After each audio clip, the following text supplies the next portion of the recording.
Hello, magandang araw mga ka-abroad, mga ka-ex-abroad. Kumusta kayong lahat? Sana ay okay kayo sa lahat ng oras.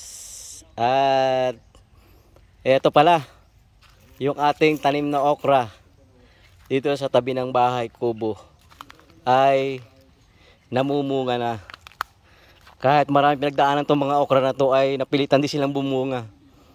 Nabagsakan ito nung ipil-ipil nung bumagyo. Pero yung mga natumba ay tumayo ulit ng mga puno ng okra. So ngayon ay makakapag-harvest na tayo ng ilang pirasong okra at isasama natin sa nilaga. Yan mga ka-abroad, mga ka-ex-abroad, oh. Sabi nga kapag may tinanim may siguradong may aanihin kahit pa anong mangyari, kahit pa bagyuhin. Ito, kuha tayo ng okra. Ayan, oh. Ito ang pinakaunang harvest natin ng okra. Ayan mga ka-abroad. Kunin na natin yung mga ilang pirasong pwede nang isama sa ating nilaga. Ayan. So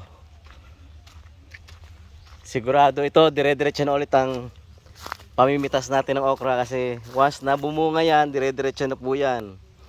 Ayan. So nakakatuwa naman at meron na tayong iba't ibang gulay na nakukuha dito sa ating bahay kubo. Ayan. Ito pa. Pwede na ito. Sasama natin sa ating nilaga. Ayan, oh. Naglalaga tayo ng buto-butong baboy. So ayan, may pero tayong first harvest. Kasi pag hindi mo naman ito harvest, ito ay gugulang at masasayang lang. So ayan mga ka-abroad, oh. Oh. Ang sunod nito ay mas marami na. Parami ang makukuha natin dito sa bawat harvest natin. Ito pa, mayroon pa isang maliit, magulang na ito kahit maliit. Ayan, oh. Ito pa. Pwede na ito. Mas masarap dito yung maliliit lang doon sa masobrahan ng laki. So ayan mga ka-abroad, mga ka-ex-abroad. Marami sana ito kaso yung iba hindi tumubo. Yung iba naman ay namatay, nagkabali-bali dahil lagi dito naglalaro yung mga aso, naghahalmagan. So ito lang ang natira. Yun nga, yung iba ay nung bumagyo nabagsakan pa ng puno ng ipil-ipil. Maraming pinagdaanan na itong ating mga okra na to, pero sa awa ng Diyos ay bumunga pa rin.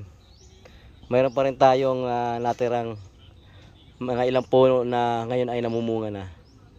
So yan lang mga ka-abroad ang ating latest update dito sa ating